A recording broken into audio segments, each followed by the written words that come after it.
So, is it bad to say I think these are some of the best RPG games I've ever played? What I have here is a simple collection of some of the Mario and Mario Luigi, well, only two of those, but some of the Mario RPG games. And I went partially on the video about Super Paper Mario. I'm not going to talk about this one a lot because of it, but I used to not like Mario spin-off games with the exception of Mario Kart and Mario Party. Yeah, dumb thing, dumb standard when I'm allowing those two, but not a RPG. It was at the time to where I kind of, I didn't like RPGs as much aside from like maybe Pokemon. Maybe it's because I didn't find them that very interactive. I dabbled in a couple at the time, but for the most part, I was not a fan of RPGs as much. And for two, I always thought Mario should be a platformer, despite I was being a little hypocrite son of a bitch. But in the end, I grown to like a lot of types of games. And so in terms of RPGs, I think Mario RPGs are some of my favorites. It probably is because they're very simple. Like you don't have to go through hours of like work in order to get something done. And two, I find them to be the most interactive of the bunch, mostly because they usually have like quick time events whenever an opponent attacks. I like that. I genuinely like small things like that, and I feel like there's more to do in a game and in a fight rather than like you take turns and then you just take an attack. I like turn-based RPGs actually more than like the usual real-time RPGs and all that. Maybe with the exception of some of them like Dark Souls. But oh yeah, sorry about the glare here. For the most part, I kind of just like my turn-based games to be a little bit more immersive. Pokemon's like one of the few exceptions because I feel like you're commanding a Pokemon. And Mario RPG games, when they let you do your like quick actions, I feel like I'm more like being active throughout the fight. It's like, oh wait, I can actually block or counterattack, rather than some games like some of the Final Fantasy games that used to be turn-based. For the most part, you just kind of just let something happen. Maybe a bad example, but it's not around something like that. I know in Pokemon, my bad. I know in like Digimon Cyber Sleuth, for the most part, you just tank hits and maybe you do a counterattack depending if you set that up and all that. I kind of get bored of something like that, some things like that. Well, in order to talk about my like for my RPG games, I might as well start with technically the two, but technically the one that made me like them. I don't really have to talk much about this one, especially if you've already seen my video about this one, but this was my first Mario RPG game, but I was too sour to actually like it, and I've only been able to fully enjoy it recently, after years of like basically thinking it was a bad game. No, this was a very good game when I got around to it. In the end, I genuinely liked it, and I liked the story of it. It was a cute game. But the game that really made me like RPG games, or Mario RPG games, was Mario Luigi Bowser's Inside Story. Now, quick history for this one. I didn't own this game. In fact, this is the second copy now. It's because this is going to be a trend, but my parents got a copy of this game for my younger brother. And he doesn't hate Mario. He's just more of a Zelda guy. And yeah. And I saw the ads of it. I know about the most famous ad about when Bowser was diagnosed with Italians inside of him. I know all about the commercials of this game. And I was still in that phase where I think Mario RPG games should not be what they should be. I always thought Mario should have been a platform. Bad take, because this game, oh my god, this was awesome. I kind of played it out of spite and boredom. I wanted to see how quote unquote bad it was. It was not bad at all. This is by far one of my all-time favorite Mario games to this day. And I think even now it's still considered probably the best of the Mario Luigi games. I'll get into the newest one in a bit. I'm still playing that one. I'm kind of taking my time. But I love that one too. And I actually beat the game before my brother got a hand of it. I think I never gave him a chance to play it. After I beat it, obviously I let him, but he never really touched it. Mostly because we had a completed save data. Don't get me wrong, I missed some stuff. Like there was the secret bosses from like the if you fight like the normal enemies from the previous game, Mario Luigi Brothers Through Time, which amazed me because this is when I think GameFly and all those gaming renting websites were a thing. I remember scrolling down the video game catalog and realized there were 2 other Mario and Luigi games. Never got around renting it because we kind of didn't trust it, and we had some bad cases with those websites. And I really wish I got my hands on those, but I was still very grateful for this one. This guy introduced me to the more creative. Not creative, what do they say? The more interactive base that I was talking about. How whenever you get attacked, there are some moves that you can play as that with Mario and Luigi, and sometimes maybe one or both of them have to dodge, or maybe you can figure out in time a counterattack. You can either jump to dodge, or you use your hammer, or said like action they need to counterattack. I like that. At first, I kept dodging because I was like, I don't want to risk it. But as you get better at the game, you can just like, oh wait, I could just go oonga boonga hammer. And then there's the Mario Luigi like team attacks, the bro powers. Those were a lot of fun. And then I realized, oh wait, if I'm actually good at the game, these can be infinite. I never got to that point. But I absolutely loved the game style of it. And I was actually fairly invested with the story. With the whole Bowser having Mario and Luigi inside of him because he ate something that caused him to gain the ability to inhale things.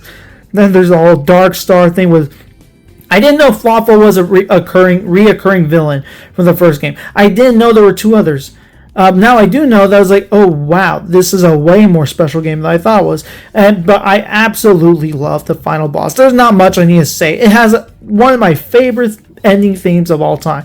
I still listen to that track every now and then. I just absolutely love it. And I'm so glad I gave this game a chance. And yeah, I'm never letting go of this one. Of course, we can't really talk about Mario RPGs without talking about the first one, and this is obviously the Switch remake of it.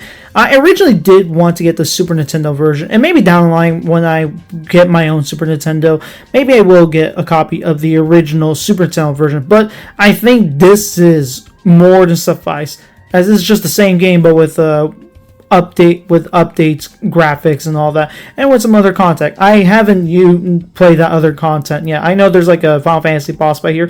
What are my thoughts about this one? Pretty much, I can see the groundwork of all Mario RPG games starting for this one.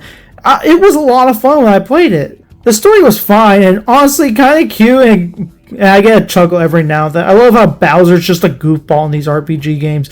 I'm never going to not like that. I can see why people like, I think his name was Genos. Sorry, I'm going to have to look that up. I might just put down something. I might just put down the real name. I just really had fun with it. Peach being a helper. This is one of the first games I played where Peach was actually a playable character. I forgot about the Cloud guy. Thought he was kind of goofy. Didn't know he was a prince. So neat. I also really like the team attacks that I think are exclusive to this version. And this does feel like a true, like, standard RPG. It kind of gets that fantasy feel like you'll get from a Final Fantasy game while having a Mario spin. Everything you fight is Mario based, and then we get the whole new, like, villains who are all, like, weapon based. They're all, like, sharp objects. I know a couple of them are like knives and stuff. This was just a fun take, and I'm really glad I got my hands on this. This is definitely not one of the best RPG games I have, but I still have a lot more fun in this type of game, and I'm very grateful to have it. And now let's talk about what I think people are probably thinking is the best RPG Mario game. Right here, obviously, I have the remake. I never played the original GameCube one. I didn't have a GameCube, and even when we had a Wii, we had a different Wii. I still have a Wii, but this is a new one. When we had my original Wii, the family Wii, we keep forgetting to play GameCube games, and we never got around getting a GameCube game. So, yeah, that's the thing. So, and whenever this got remade alongside with Super Mario RPG, I was thrilled. I can finally get my hands on it. And I'm not done with it. This is another game I'm still playing. And I actually did talk about this already. But yeah, I am absolutely thrilled with this one. I love I love the little theater thing it goes on. I didn't know it was like that. This whole theater aspect of it. Where you like do whenever you're playing, and if the fight prolongs, you can actually like get somewhat aid from the audience, and sometimes you might have to dodge like something that's being thrown at you, like some type of trash at you, or sometimes they throw you something useful. That's cool. There's like a unique super attack system or power up system. I think I remember it depends on how many points you accumulate, and then you get to do like some type of super attack. I like how different this was because I'm used to at this point the Super Mario RPG and Mario Luigi style games, and I definitely like the little differences. But I need to get back into what made it a little different because I kind of put this game on hold for the next game I'm going to talk about. Spoilers, it's the other Mario Luigi game. And I remember the last thing I was about to recruit the genie lady. I know I'm right there. Another reason I stopped there because my switch light was about to die, so I had to stop there. And so far, I like kind of the alter characters you have. They're not just Koopa and Goomba; they're like actual people. I like that. That gives a bit more world to the game, to the series. I know it's the Paper Mario series, but it gives a bit more personality to it than just the standard Mario game. I know the new Super Mario Bros. Kind of hurt that image. So even though this is a slightly different Mario universe, I like that. And honestly, I can see why people love this as a whole. I really need to get back into this one. So here's my excuse why I haven't played it in a while. Mario Luigi Brothership. Oh boy, this was definitely the game I was interpreting the most. The reason why is because I, along with so many people, never thought we'd get another Mario and Luigi game, as the original developers were shut down due to not making the sales they needed to, and through multiple quote unquote failures.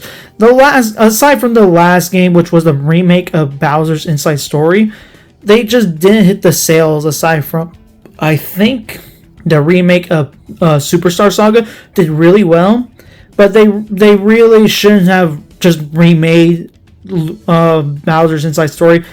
That was unnecessary, and that sucks. That was the final nail in the coffin. I don't think that alone did it. I think it was just they didn't get the sales enough that they needed, along with the 3DS was in a bad state. So the fact that we got a new Mario Luigi, and this is with the new voice actor of Mario Luigi, the original one retired from it. Charles Martinet retired. This is like the first or no, this is not the first. Super Mario Wonder is the first game with him as the main voice actor, as the new voice actor for Mario Luigi. This is the second one, but then this is easier to hear his voice and differences. I remember when the trailer came out, like I heard the differences, like, no, I can get used to it. This is fine. I love the absolute atmosphere. I feel like it's like a kind of like a comic book game, not comic book game, but like the way how it feels makes it feel like I'm playing like a cartoon-like game. Or like a water paint game at times. I really like this bright aesthetic of it. This is genuinely one of my more favorite games. I even got the the keychain set.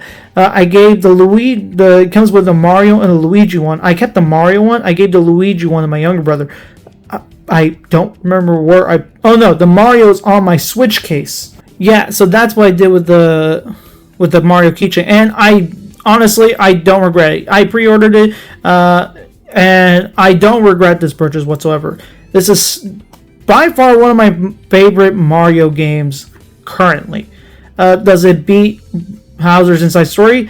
I don't know. I am critical, but I give a lot of chances. Maybe because of bias, but whenever I play these games, I just play it for the fun. I'm not trying to judge it. I'm not trying to compare it. Sure, I could just compare and just say, and just like use things that's happened in this one and that's not in this one, or like other stuff. Maybe there's some things that more convenient that was in this game that's not in this game. Yeah, but like it's not going to ruin the experience, because what's really important about these are just plain fun games to just have. These aren't supposed to be super in depth. They have in depth, but they're not supposed to be like these. Okay, I guess technically these are AAA games, but like the AAA games that you expect that are just made for the sake of like merchandising, marketing, and to be like the very, very best. This is just made to be like just some fun to play when you just had a long day. And that's how I see them. That's why when I was playing Brothership, and still currently playing Brothership, I'm just having fun. Like, I can't think of any problems, but when I play it, like, okay, yeah. I guess my only problem is the movement is slow in the hub world. That's it. Everything is well connected. Even when you make a new island, well, reach a new island and beat it, you can that island will connect to your ship, so you can always go to the island. You don't have to sail all the way in. I remember Phantom Hourglass, Legends of the Phantom Hourglass. You had to go sail to that specific island. Not in this case. They're all connected to your ship, so you can go through via warp pipe anywhere you need to go that you're explore. And I'm assuming it's gonna be like that. I know in Inside Story it's kind of like that, but kind of not at the same time. I know for Bowser, there are some warp pipes you can take that shortcuts. You unlock them, but there are a lot of times you have to walk through. Mario and Luigi, you don't get the ability to leave Bowser until you will get the warp pipe near the end of the game. Which I question the logic of that warp pipe, because the warp pipe one end is at the Toad. It's at Toad's village, that's outside of Bowser. Yet it's in the other end is a Bowser. I don't want to know the logistics of Bowser's body, but I kind of have to. Overall, that's my opinion of these. These are a lot of just dumb fun to have. I guess not dumb fun, but like these are just a lot of fun to have. Whenever I play these, I'm not playing to like get some interactive experience. I'm playing it because this is fun. This is a video game. When I want to be like that, I might do that to like the more, I guess, the realistic ones, the ones that are made to be like that. They all have flaws, but they all are just a lot of fun to do. Sometimes they just awaken a little inner child of you, and that's why I get playing with Mario games a lot. I like Mario as a franchise, and I'm glad I got into this RPG side of it. Honestly, I don't think there's a lot of Mario stuff I don't like. I can understand there are some things that are bad about some Mario stuff. But I can enjoy what is fun and good. And I recommend any of these. What's a good first pick? I would say the Mario Luigi series. Great choice and all that. Story kind of doesn't matter. Kind of does. Like, I think this was Bowser's Story is the only one with actual continuity, technically speaking. If you have a Switch, one of these three are good. If you actually have a way to like play some of the older styles like a Wii or DS, these are fine. Superstar Saga was a Game Boy game, but as a remake, it was a 3DS game, so that helps. Brothers in Time is a DS game, so that also helps. Honestly, don't know how to end this. That'll do.